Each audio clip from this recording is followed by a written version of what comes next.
गाना याद हो जाता है। और कौन कौन से गाने चलते हैं, बेहुदा भोजपुरी गाने, ये सब याद हो जाते हैं आपको, हैं? इतने लंबे लंबे गाने याद हो जाते हैं। तेरी आंखें झुकी झुकी, हैं? कल जिस गाड़ी पे मैं बैठ के आया हूँ रात में, तकरीर ख़त्म की मैंने करीमा में, वहाँ साहिबगंज इलाके में, कल की बात। अब मैंने कहा चलो प्रोग्राम ख़त्म हो गया, मुझे गुमानी छोड़ दो। गुमानी मैं इनसे बात हो चुकी थी, 11-12 बजे फरक्का में मैं आ जाऊँगा, अब हमको रिसीव कर लीजिएगा, ठीक है। अब वो रात का वक्त था, 3 बजे वो ड्राइवर जब गाड़ी लेके चलने लगा, 3:30 बजे, शायद 3 बजे तक तो जलसा ही चला, 4 के आसपास जब मैं वहाँ से निकला तो ड्राइवर मुसलमान। अब रात भर के हम भी जागे हुए, तो आगे वाली सीट पर हम ऐसे बैठ के, थोड़ा सा आँख लग गई मेरी ऐसे, उसने गाना लगा दिया ड्राइवर ने, मेरी आँख खुल गई।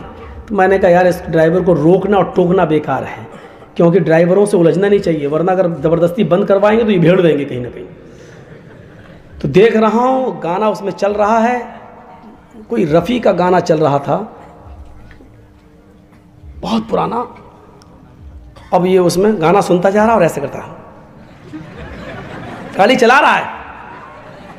मैंने ऐसे देखा और वो भी उसके मुंह पे वो भी गुनगुनाता जा रहा है, यानी पूरा गाना उसको याद है, पूरा गाना।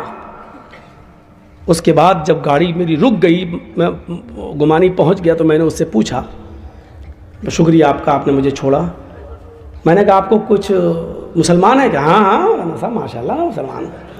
हमने कहा बड़ी खुशी हुई आपको ये जान कर के आप मुसलमान हैं। अच्छा कलमा याद है ना आपको?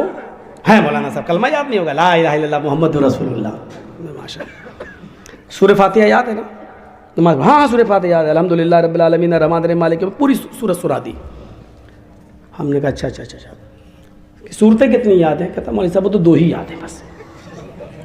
कौन कौन सी? का इन्ना आतैना कल कौसर और कुल हुवल्लाहु अहद अल्लाहु समद लम यलिद वलम यूलद वलम यकुल लहू कुफुवन अहद। हमने कहा अच्छा और कोई एक सूरत? का नहीं है। आयतल कुर्सी? अरे मौलाना साहब आयतल कुर्सी तो 5-6 सूरतों के बराबर है, वो तो याद ही नहीं है। ये हमारा हाल है। चलो उसने कम से कम लाज रख ली कि सूरह फातिहा याद रही, उसको कलमा सुना दिया ला इलाहा इल्लल्लाह मुहम्मद रसूलुल्लाह, वरना एक बार तो हम फंस गए थे बाराबंकी इलाके में, भीख मांगता हुआ आ गया मेरे पास, अल्लाह के नाम पे दे दो, अल्लाहू उल्लू उल्लू। मैंने कहा भाई क्या मुसीबत है? जोहर का वक्त था। मैंने कहा अच्छा इधर आ, क्या चाहिए? अल्लाह। हमने कहा नमाज नहीं पढ़ते हो तुम? अरे मौलाना साहब उस मस्जिद से मैं निकला हूँ अभी नमाज पढ़कर। हमने कहा हो सकता है भाई हम लोग जल्दी पढ़ लेते हैं, ये देर से पढ़ के निकला होगा ये। तो हमने कहा भाई नमाज पढ़ के निकले होगा? हमने कहा चेहरे पे मिट्टी लगी है, बालों में गंदगी भरी पड़ी है, कपड़े। अरे वज़ू बनाया कि नहीं बनाया? नमाज के लिए वज़ू शर्त है, तुमने वज़ू बनाया कि नहीं बनाया? कहता है मौलाना साहब मैंने वज़ू मंगल को बनाया था, और जिस दिन उसने ये बात हमें बताई वो इतवार का दिन था, संडे था, संडे इतवार का दिन। मैंने कहा कब बनाया था? बोला मैंने वज़ू मंगल को बनाया था। मैंने कहा मंगल बुध जुमेरात जुमा शनिचर इतवार। हमने कहा 6 दिन पहले? कहता हाँ। हमने कहा उससे अभी तक वज़ू ही नहीं बनाया? कहता ना नहाया ना वज़ू बनाया। हमने कहा क्यों?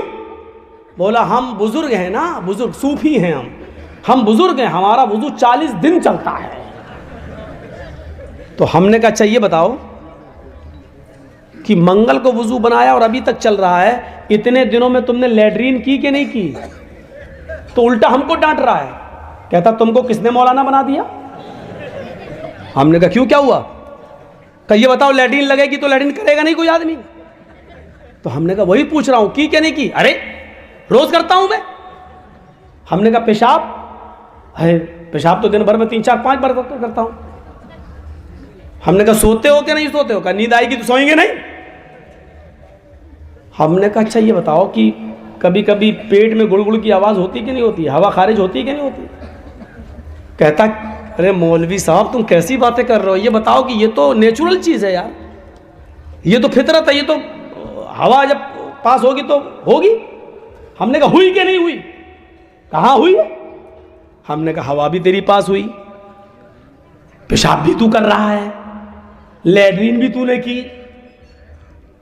सोया भी तू, सारे काम तू कर रहा है और अभी तक तेरा वुजू टिका हुआ। भाई ये वुजू है या लोहे का लट्ठा जो टूटता ही नहीं, क्या है ये? कहता आप हमारी इंसल्ट कर रहे हो। मैंने कहा उतारो जूता, अभी बताऊंगा इंसल्ट क्या होती है।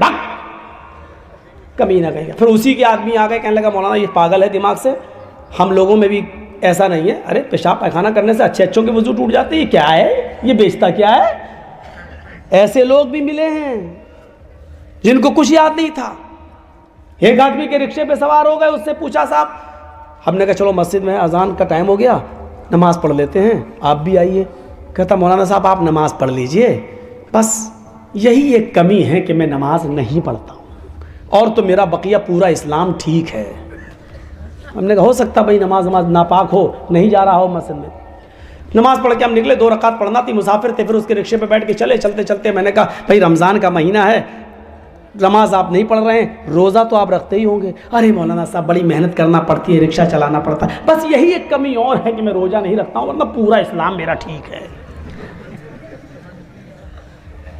लास्ट में जब हम उतरे तो मैंने उससे कहा कि अच्छा एक बात, पैसा उसको दिया, 15 रुपये उसने मांगे थे, कई साल पहले की बात है। मैंने उसको 15 रुपये दिए तो मैंने कहा अच्छा भाई चलते चलते थोड़ा सा कलमा ही सुना दो, तुम कलमा याद है तुम्हें? कहता बस मौलवी साहब कलमा ही याद नहीं और मेरा पूरा इस्लाम बिल्कुल ठीक है। मैंने कहा वाह साहब, कलमा तुझे याद नहीं और तेरा इस्लाम ठीक है, ये कौन सा इस्लाम है जो बिल्कुल ठीक ठाक है? कलमा याद नहीं, ला इलाहा इल्लल्लाह मोहम्मद रसूलुल्लाह, और कह रहा मेरा पूरा इस्लाम ठीक है। तो दुनिया में ऐसे भी लोग हैं जिनको कलमा याद नहीं और कह रहे मेरा इस्लाम ठीक है। ऐसे लोग भी मौजूद हैं। तो मन करा आयतल कुर्सी, आयतल कुर्सी को याद करिए, कितनी बड़ी फजीलत है इसकी। हम इस दुनिया में क्यों आए? सिर्फ खाने और पीने और अपने माँ बाप की गाड़ी कमाई को ऐशो आराम में उड़ा देने के लिए, जुए और सट्टे में उड़ा देने के लिए, लॉटरी खरीदने के लिए, सूद और ब्याज में उड़ा देने के लिए, शराब पीने के लिए, गांजा और स्मोक और हीरोइन और ब्राउन शुगर इस्तेमाल करने के लिए, बस इसलिए हम इस दुनिया में पैदा हुए हैं क्या? अपने आप को पहचानो। कुरान तुम्हारे पैदाइश का मकसद बता रहा है, वमा खलक़तुल जिन्ना वल इंसा इल्ला लियाबुदून। ओ मेरे बंदो, मैंने तो तुम्हें इस दुनिया में भेजा है, इस दुनिया में पैदा किया है तो सिर्फ इसलिए किया है ताकि तुम मेरी ही इबादत करो, मेरी ही पूजा करो, मेरी ही भक्ति करो, मेरे अलावा किसी और की इबादत न करो। इस दुनिया में तो इंसान इबादत के लिए आया है।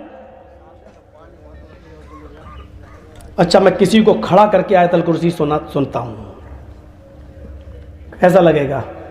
आप कल सुबह होके कहेंगे मौलाना साहब ये काम गलत किया आपने। सबके सामने किसी की इंसल्ट करना अच्छी बात थोड़ी है। मैं इम्तहान लेना चाहता हूं कि हमारा इस्लाम कितना है, कितने लोगों को आयतल कुर्सी याद है? एक को खड़ा करके पूछना चाहता हूं, लेकिन कल सुबह हमारी ही बदनामी होगी। आपका जिसको याद नहीं उसका चर्चा नहीं होगा, मेरा चर्चा होगा कि मौलाना साहब ने सबके सामने उसको नंगा कर दिया। छोड़ो, मुझे क्या ज़रूरत है किसी की इंसल्ट करने की? मुझे किसी के सामने नंगा करना मकसद नहीं, अल्लाह की कसम नहीं। हज़रत उमर फारूक के ज़माने में एक मस्जिद के अंदर किसी की हवा खारिज हो गई, एक सहाबी की, बदबू आ गई। अब नमाज का टाइम खड़ा है। हज़रत उमर फारूक ने कहा अगर जिसकी हवा खारिज हुई हो वो जाए और वज़ू बना के दोबारा आ जाए, तब तक हम नमाज अभी खड़ी नहीं कर रहे हैं, अभी हम नमाज के लिए खड़े नहीं हो रहे हैं। जाओ। अब शर्म की वजह से बुझा नहीं रहा, जिसकी हवा खारिज हो गई बैठा। हज़रत उमर ने 3 बार कहा जाओ ना, ये तो तय है कि हवा किसी की खारिज हुई है, लेकिन अब कोई न तो बता रहा है और न जा रहा है उठ के।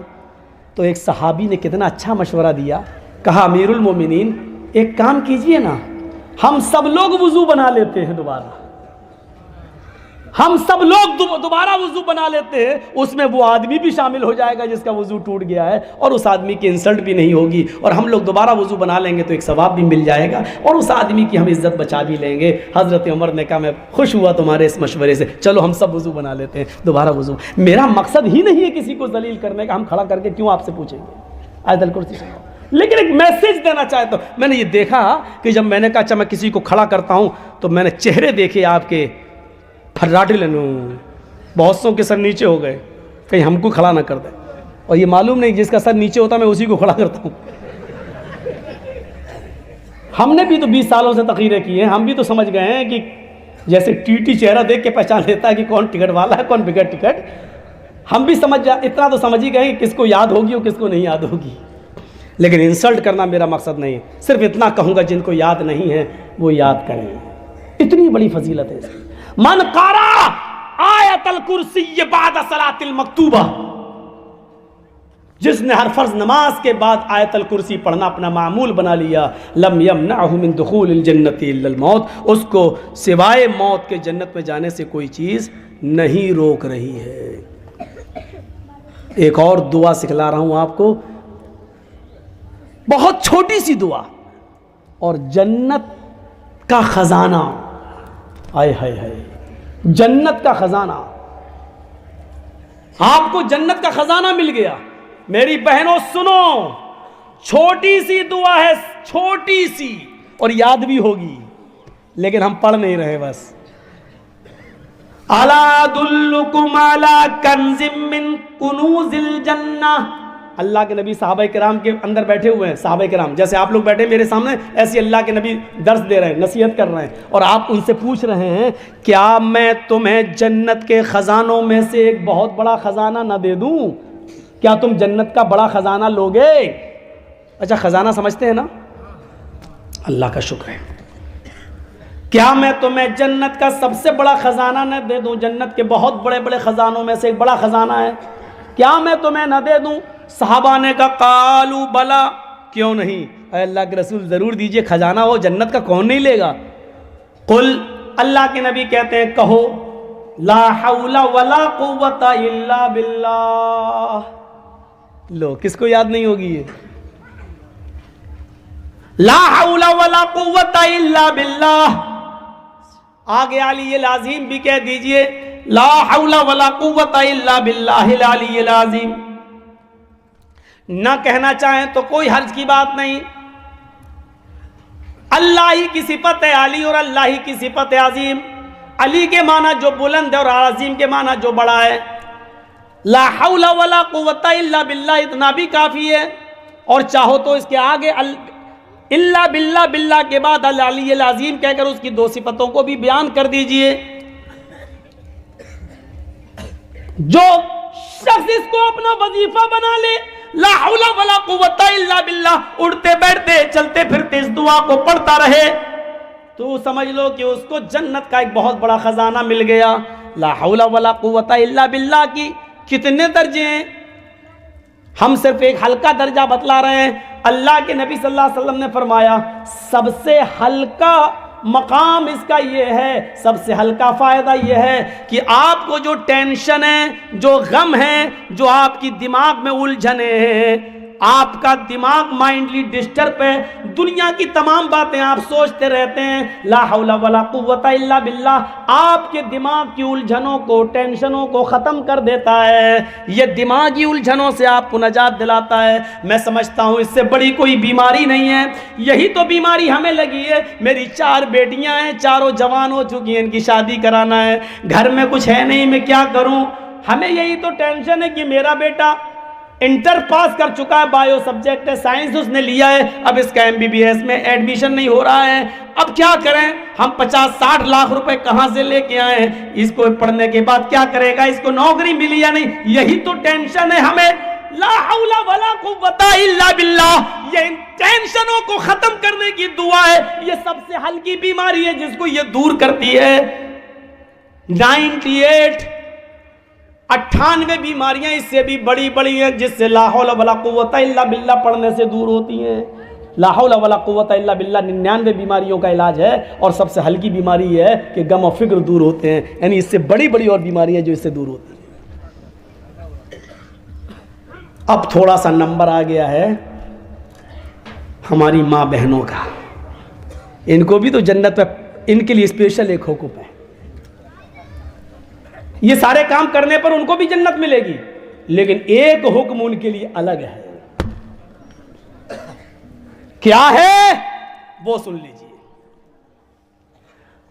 अलमरातु इज़ा सल्लत खम्सहा व सामत शहरहा व अतात बालहा व अहसनत फरजहा। तरतीब थोड़ी सी उलट गई, अहसनत फरजहा पहले है, व अतात बालहा बाद में है। चलो अब सही कर देते हैं। अलमरातु इज़ा सल्लत खम्सहा व सामत शहरहा व अहसनत फरजहा व अतात बालहा फलतदखुल मिन अय्यि अब्वाबिल जन्नति शाअत। रवाहु अहमद फी मस्नदिही। इस हदीस को इमाम अहमद अपनी मुस्नद के अंदर लाए हैं, इमाम बैहक़ी अपनी सुनन के अंदर लाए हैं। हदीस सही है। औरत ये 4 काम कर ले तो उसको जन्नत में दाखिल होने से कोई चीज़ नहीं रोकती। कौन कौन से 4 काम है? बड़े आसान काम, मेरी माँ बहनों सुन लो तुम्हारे लिए। अलमरातु इज़ा सल्लत खम्सा, जो औरत 5 वक्त की नमाज पढ़ती हो। मर्दों के लिए भी हुक्म है, लेकिन यहां औरतों के लिए खास कर दिया गया। जो औरत 5 वक्त की नमाज पढ़ती हो, वसामत शहरा, और रमजान के पूरे महीने के रोजे रखती हो। औरत 5 वक्त की नमाज पढ़ती हो,